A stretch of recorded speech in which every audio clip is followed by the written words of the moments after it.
Hello everyone, welcome to the channel. I hope आप सभी अच्छे होंगे। और सबसे पहले बात कर लेते हैं हमारे यूट्यूब चैनल की, जो है रोशनी पब्लिकेशन। हमने already class 10th Bihar board students जो 2026 बिहार बोर्ड एग्जामिनेशन में अपेयर करने जा रहे हैं, उनके लिए बहुत सारे सब्जेक्ट जैसे maths, Sanskrit, Hindi, English, biology, physics, chemistry, इन सब की वीडियोस ऑलरेडी, इन सब के सब्जेक्ट के सिलेबस ऑलरेडी पोस्ट कर दिए हैं हमारे चैनल पे। और आज की जो वीडियो होने जा रही है वो बायोलॉजी के जो नियंत्रण और समन्वय जो हमारा चैप्टर है उसका पार्ट 2 है। ठीक है, ये पार्ट 2 है जिसमें हम पढ़ने वाले हैं पादपों में समन्वय।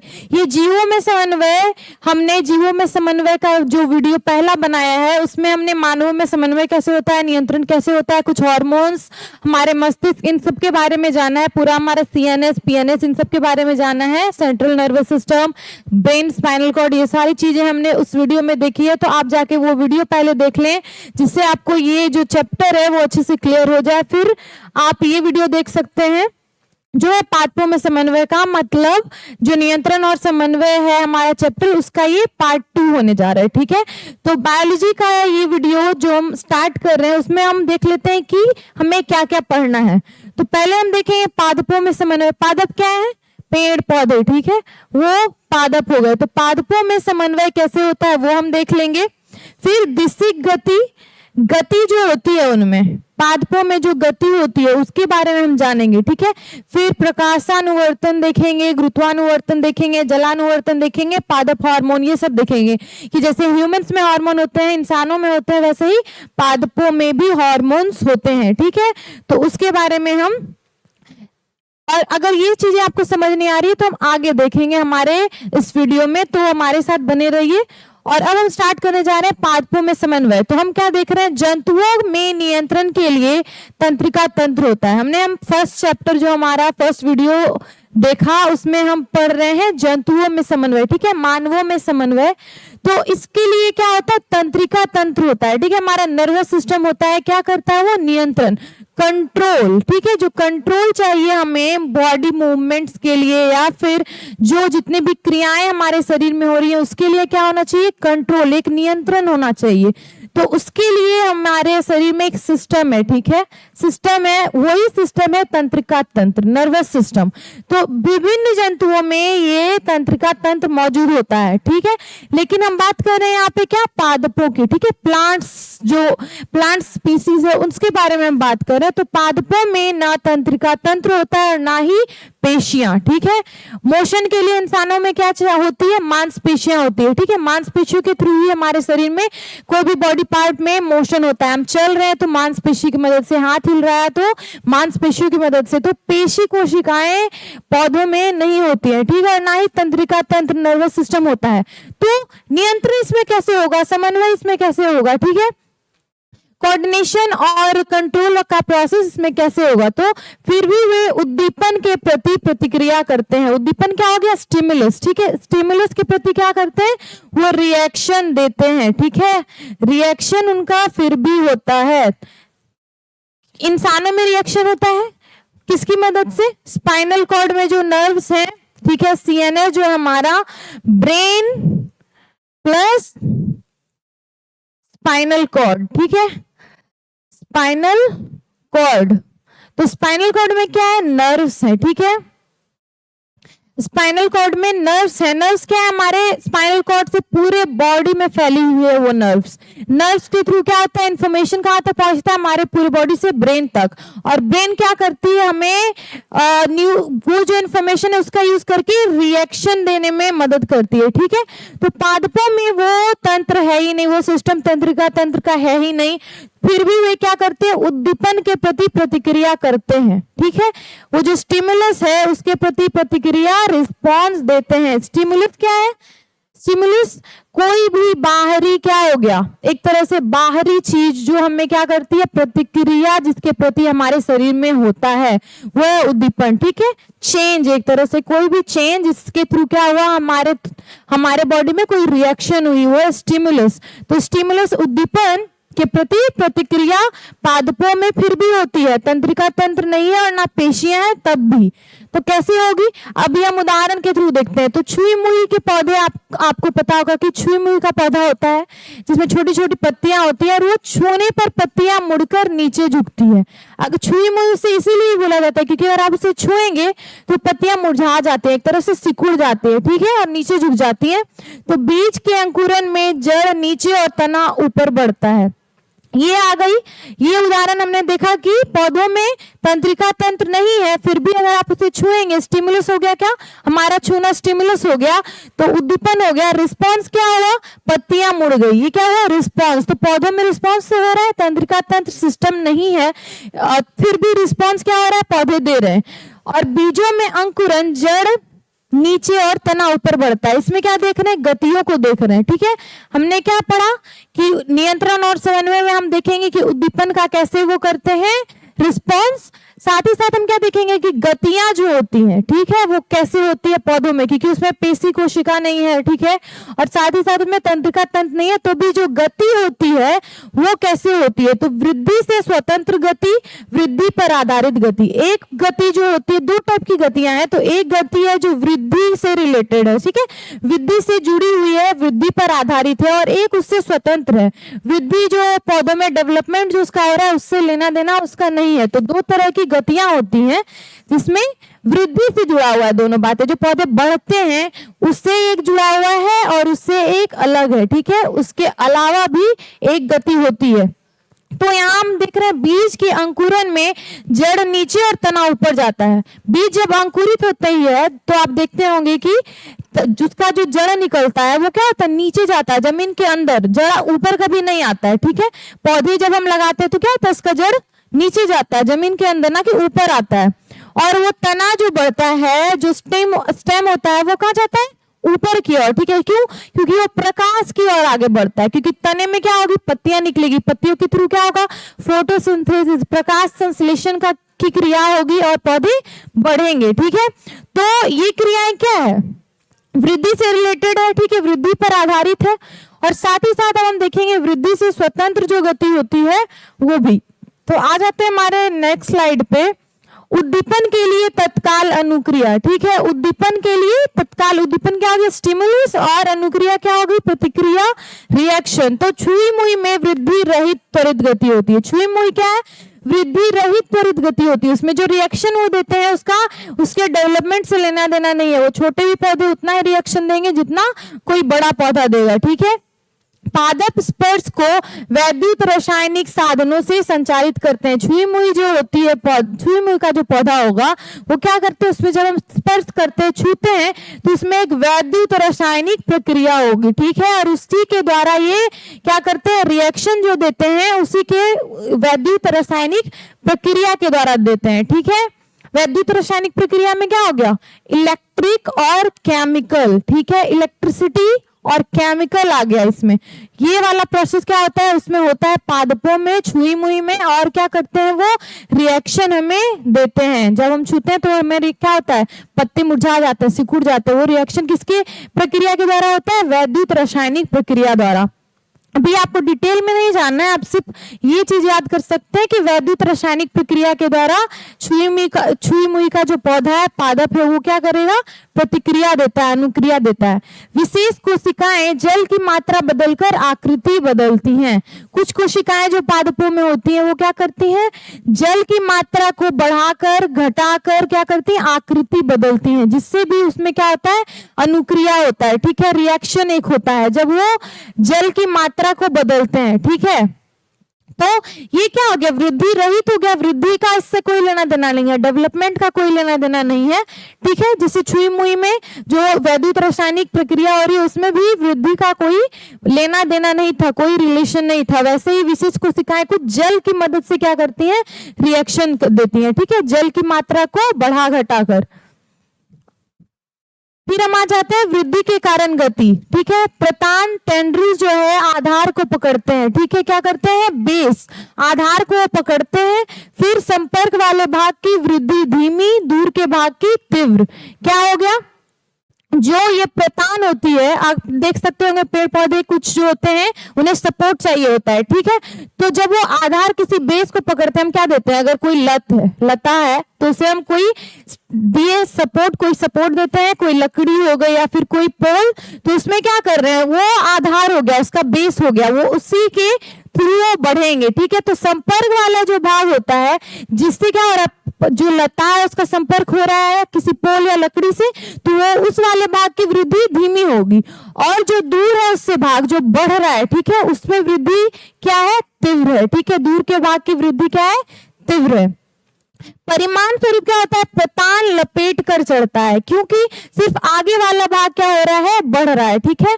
वृद्धि क्या हो रही है, दूर वाले भाग में हो रही है, बाकी भाग क्या है, उसमें वृद्धि धीमी है, तो वो क्या होता है, उसकी वृद्धि धीमी है तो उसे और सपोर्ट चाहिए, ठीक है, तो वो लपेट जाएगा किसमें, लकड़ी में या फिर पोल से, जिससे हम सपोर्ट दे रहे हैं। तो बस ये वृद्धि का क्या हो गया, वृद्धि के कारण जो गति हो रही है, ठीक है, क्योंकि वो बढ़ रहा है तो उसे क्या चाहिए, सपोर्ट चाहिए, तो इसमें क्या होगी, गति एक होगी, समझ गए। आप ये आपको क्लियर हो गया होगा। अब हम देख लेते हैं दिशिक गति, ठीक है। हमने देखा पहले वृद्धि के कारण जो गति हो रही थी, अब हम देख रहे हैं वृद्धि गति जो ट्रॉपिक मूवमेंट होता है। तो ट्रॉपिक मूवमेंट होता है दो प्रकार से, एक लाइट के थ्रू और एक गुरुत्वाकर्षण बल जो है, ग्रेविटी है, उसके थ्रू, ठीक है। उससे प्रभावित होती है पौधों में गति, ठीक है। तो प्रकाशानुवर्तन और गुरुत्वानुवर्तन ये दो टाइप्स हो गया। प्रकाशानुवर्तन क्या है, फोटोट्रॉपिज्म, जो प्रकाश की मदद से गति होती है, वो हम आगे देखेंगे। और फिर गुरुत्वानुवर्तन जो जियोट्रॉपिज्म है, वो गुरुत्वाकर्षण बल जो है उसकी वजह से जो गति होती है वो होगी। तो प्रकाशानुवर्तन क्या है, दिशिक गति में दिशा के अकॉर्डिंग उसमें गति हो रही है, ठीक है, दिशिक गति। तो प्रकाश, अब इसमें दो टाइप से, फर्स्ट है प्रकाशानुवर्तन, जब पौधे प्रकाश की ओर बढ़ते हैं तो इसे धनात्मक प्रकाशानुवर्तन कहते हैं। तो आपने देखा होगा कि पौधों को क्या चाहिए, फोटोसिंथेसिस करने के लिए प्रकाश, तो जिधर इसे प्रकाश की मात्रा मिलती है ज्यादा, उसी और वो क्या होते हैं, बढ़ते हैं, धनात्मक प्रकाशानुवर्तन उसे कहते हैं, ठीक है, वो उसी और बढ़ते हैं। आपने साइंस के भी बहुत सारे क्लास में एक्सपेरिमेंट किया होगा, जिसमें आपने किसी पौधे को रखा होगा छांव वाले जगह पे, लेकिन वो जिधर प्रकाश है उसी और ज्यादा की गति होती है, उसी और वो बढ़ते हैं। और जब वे प्रकाश से दूर बढ़ते हैं तो इसे ऋणात्मक प्रकाशानुवर्तन कहते हैं। जब उनका क्या होता है, अगर प्रकाश से दूर वो बढ़ रहे हैं, जड़ जो होती है वो प्रकाश से दूर जाती है, ठीक है, क्योंकि उन्हें पानी चाहिए, और जिधर प्रकाश है उधर क्या होगी, पानी सूख जाएगी, तो वो उससे दूर जाते हैं, दूर बढ़ते हैं, तो इसे क्या बोलते हैं, ऋणात्मक प्रकाशानुवर्तन, ठीक है। आई होप इतना आप समझ गए होंगे। अब हम देख लेते हैं प्रारोह शूट प्रकाश की ओर मुड़ता है, जो उसका तना है, ठीक है, वो प्रकाश की ओर आगे बढ़ेगा, ठीक है। नए जो पत्ते इधर आ रहे हैं वो प्रकाश की ओर आगे बढ़ेगा, प्रकाश की ओर जाएगा। जो जड़ होगा वो प्रकाश से दूर बढ़ता है, ठीक है। मैंने अभी आपको समझाया, जड़ जो होगा प्रकाश से दूर बढ़ेगा, उसमें क्या होगा, ऋणात्मक प्रकाशानुवर्तन। और जो प्रारोह है, जो स्टेम है, जो शूट है पौधों में, ठीक है, वो प्रकाश की ओर मुड़ता है, उसमें धनात्मक प्रकाशानुवर्तन होता है। तो प्रकाशानुवर्तन हमने देख लिया। अब हम देखेंगे दिशिक गति का सेकेंड टाइप, ठीक है। सेकेंड टाइप में क्या है, गुरुत्वानुवर्तन, जियोट्रॉपिज्म। गुरुत्वानुवर्तन में क्या होगा, एक ऐसी क्रिया है जिसमें किसी जीव जैसे पौधे की वृद्धि गुरुत्वाकर्षण बल के प्रभाव में होती है। इसमें क्या होता है, गुरुत्वाकर्षण का जिधर ज्यादा प्रभाव है उधर ही पौधे की वृद्धि होगी, ठीक है। इसमें भी धनात्मक और ऋणात्मक गुरुत्वाकर्षण है, पॉजिटिव ग्रेविट्रोपिज्म और ऋणात्मक, ठीक है, नेगेटिव ग्रेविट्रोपिज्म, ठीक है। ये दो टाइप्स हो गए। गुरुत्वानुवर्तन में क्या है, जिधर ग्रेविटी ज्यादा है उधर उसका क्या होगा, पौधे की वृद्धि ज्यादा होगी। धनात्मक गुरुत्वानुवर्तन में क्या हो गया, जब पौधों की जड़ें गुरुत्वाकर्षण की दिशा में बढ़ती है तो इसे धन गुरुत्वानुवर्तन कहते हैं। ये क्या है, गुरुत्वाकर्षण जिधर है उधर ही पौधे ज्यादा बढ़ेंगे, तो ये धनात्मक हो गया, धनात्मक गुरुत्वानुवर्तन। और ऋण गुरुत्वानुवर्तन कब होगा? जब पौधे का तना गुरुत्वाकर्षण के विपरीत दिशा की ओर बढ़ता है। गुरुत्वाकर्षण किधर ज्यादा है? नीचे। तो जब नीचे बढ़ेगा, वो नीचे पौधा बढ़ेगा तो उसे धन गुरुत्वानुकर्षण कहते हैं। जब वो ऊपर की ओर बढ़ेगा, जिधर ग्रेविटी कम है, जितना आप ऊपर जाए ग्रेविटी कम होती है, तो वो क्या होगा? वहां पे ऋण गुरुत्वानुवर्तन होगा। ठीक है, ग्रेविट्रोपिज्म निगेटिव होगा वहां पे। ठीक है, फिर क्या है? जब आप किसी पौधे के गमले में लगाते हैं तो उसकी जड़ें जमीन में नीचे की ओर बढ़ती हैं। जड़ किस ओर बढ़ता है? नीचे की ओर, जमीन की ओर बढ़ता है, तो वहां पे धन गुरुत्वानुवर्तन होता है, क्योंकि ग्रेविटी वहां पे ज्यादा है। तो जड़ क्या होती है? क्योंकि वो जमीन में है तो वहां पे ग्रेविटी, वहां पे गुरुत्वाकर्षण का जो बल है ज्यादा मजबूत है, तो वो नीचे की ओर बढ़ते हैं। ठीक है, जबकि तना ऊपर की ओर बढ़ता है, वहां पे ऋण गुरुत्वानुवर्तन होता है, क्योंकि जितने आप ऊपर जाते जाएंगे वहां पे गुरुत्वाकर्षण बल है वहां कम होता जाएगा। ठीक है, तो ये क्या होता है? जब गुरुत्वाकर्षण बल है तो वहां पे कोई भी बल नहीं लग रहा, तो उसे ऊपर बढ़ने में मदद मिलती है, सहायता मिलती है, तो तना क्या होता है? ऊपर बढ़ता है। अब हम आ जाते हैं हमारे अन्य अनुवर्तन जो गतियां हैं उसमें। हमने पहले क्या देखा? प्रकाश की मदद से, फिर देखा गुरुत्वाकर्षण की मदद से, अब आ गया जलानुवर्तन। ठीक है, हाइड्रोट्रोपिज्म, जिसमें जलानुवर्तन एक दिशात्मक वृद्धि है जिसमें पौधे पानी या नमी की ओर बढ़ते हैं। पौधों में क्या हो गई? वृद्धि किस पे डिपेंड कर रहा है? पानी या मॉइस्चर, नमी जो है उसकी ओर। यह प्रक्रिया पौधों की जड़ों में होती है। ठीक है, जहां वे पानी की ओर अपनी वृद्धि को निर्देशित करते हैं। इसमें सिंपली क्या हो गया?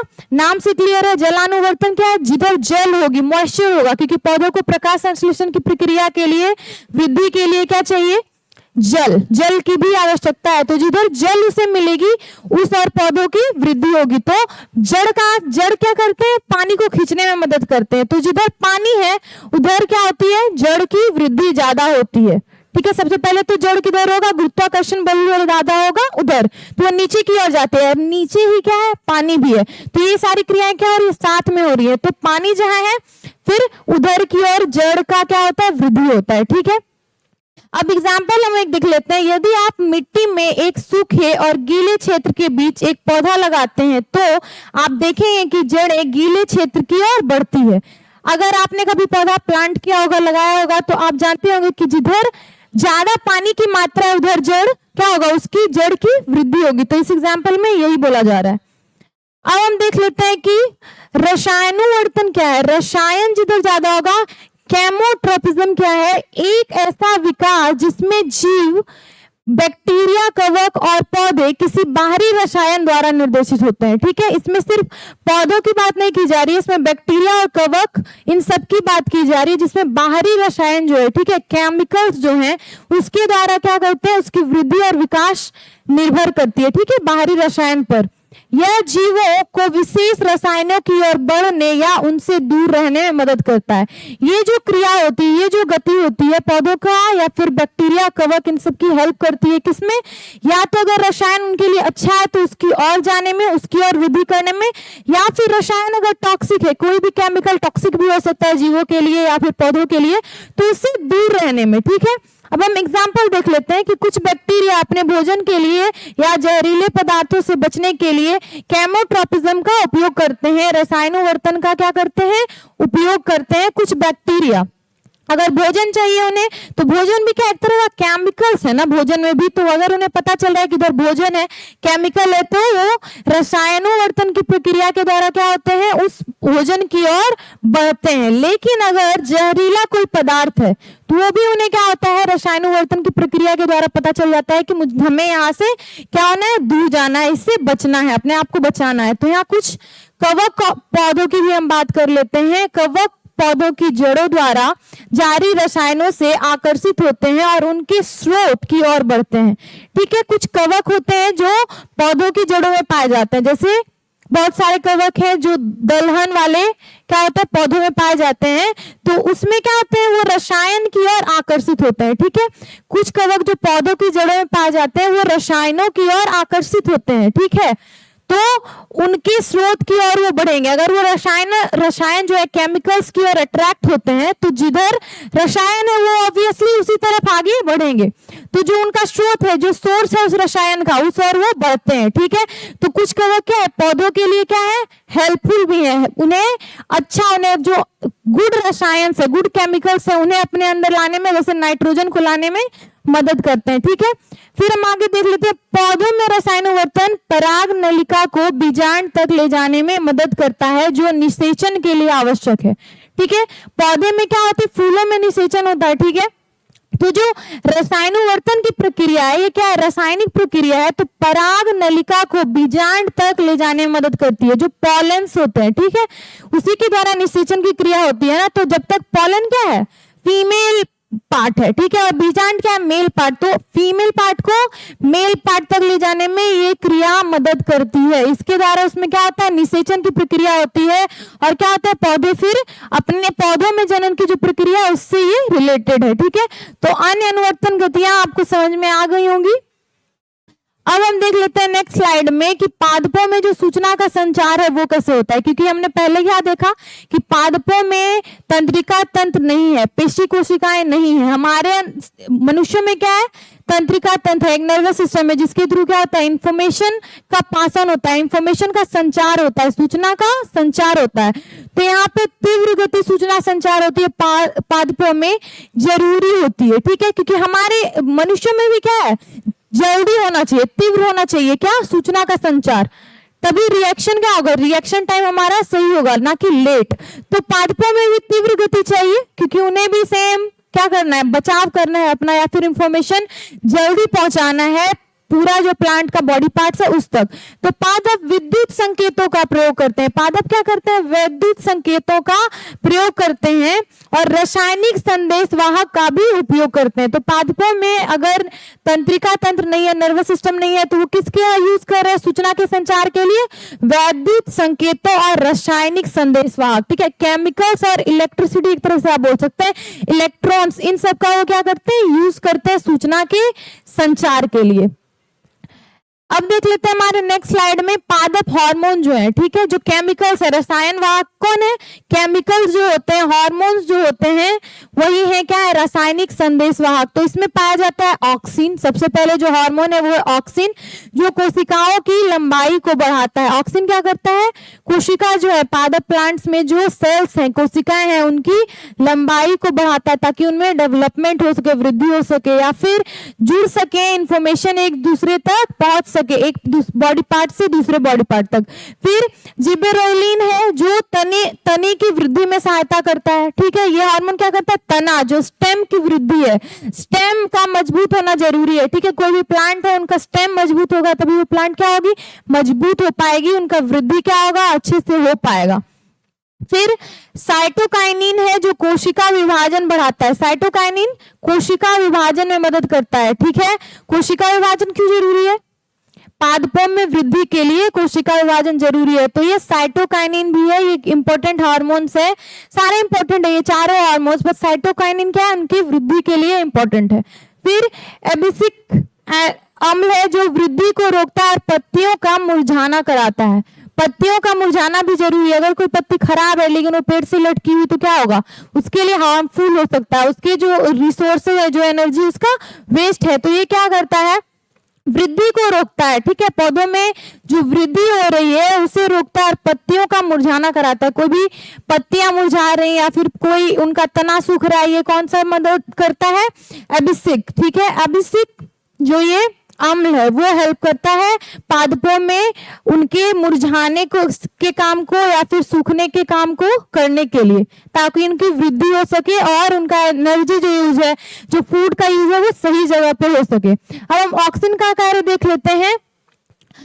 प्रकाश की अनुपस्थिति वाले भाग में अधिक ऑक्सीजन एकत्र होते हैं। प्रकाश जहाँ पे अनुपस्थित है वहां पे अधिक ऑक्सीजन क्या होगा, एकत्र होगा। तो ऑक्सीजन का क्या कार्य है, कोशिकाओं की लंबाई बढ़ाना। ठीक है, तो जब प्रकाश अनुपस्थित है वहां पे क्या, फोटोसिंथेसिस की प्रक्रिया नहीं हो पा रही है अच्छे से, तो वहां पे ये क्या करता है, ऑक्सीन ज्यादा मात्रा में एकत्रित होकर मदद करता है किस चीज में, उसका जो वर्क है क्या है, कोशिकाओं की लंबाई बढ़ाना। तो वृद्धि अगर प्रकाश की अनुपस्थिति भी रही तो भी वृद्धि क्या हो सके, अच्छे से पौधों की हो सके डेवलपमेंट, उसके लिए वहां पे ऑक्सीन हेल्प करता है। फिर छाया वाले भाग की कोशिकाएं अधिक लंबी होती है। क्या होती है, छाया वाले भाग की कोशिकाएं अधिक लंबी होती हैं, परिमाण स्वरूप प्रारूप प्रकाश की ओर मुड़ता है। ठीक है, स्टेम क्या होता है, प्रकाश की ओर मुड़ता है।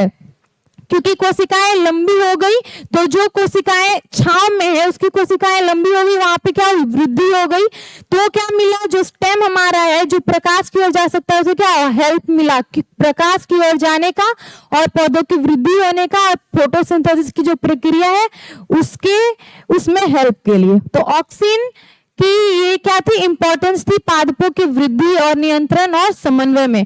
अब हम ये इस चैप्टर का निष्कर्ष देख लेते हैं क्या है। तो पादपों में समन्वय तंत्रिका तंत्र के बिना होता है। पादपों में, क्योंकि हमने पहले भी देखा कि तंत्रिका तंत्र है ही नहीं, तो उसके बिना ही उसमें क्या होगी, नियंत्रण और समन्वय की प्रक्रिया होती है और वृद्धि की प्रक्रिया होती है। हार्मोन और जल संतुलन द्वारा गतिविधियां नियंत्रित होती है। हार्मोन जो उसमें है, ऑक्सीन हमने देखा, बाकी और भी जो हार्मोन्स थे वो भी जाना।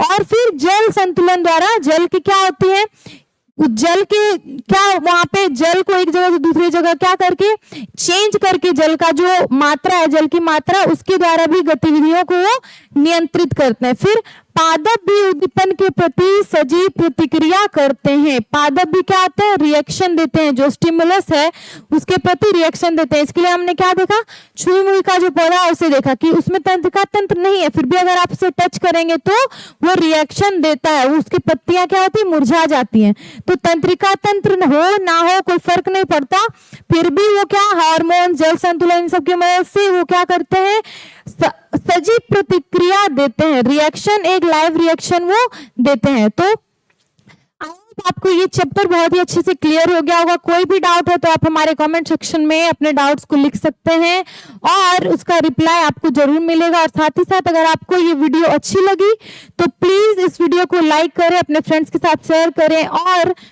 हमारी रोशनी पब्लिकेशन की जो ये किताबें हैं आप उसे परचेस कर सकते हैं विभिन्न ऑनलाइन प्लेटफॉर्म जैसे फ्लिपकार्ट और अमेजोन पे, और साथ ही साथ हमारे वेबसाइट को भी विजिट कर सकते हैं और वहां से आप ये किताबें परचेस कर सकते हैं। और most importantly Bihar board class 10th के स्टूडेंट्स प्लीज हमारे चैनल के साथ जुड़े और आपको यहाँ पे सारे सब्जेक्ट के क्लासेस अवेलेबल मिलेंगे और विद क्वालिटी कंटेंट हम आपको प्रोवाइड करवा रहे हैं, बहुत ही अच्छा गाइडेंस और help. So please stay tuned and thank you so much for watching this video.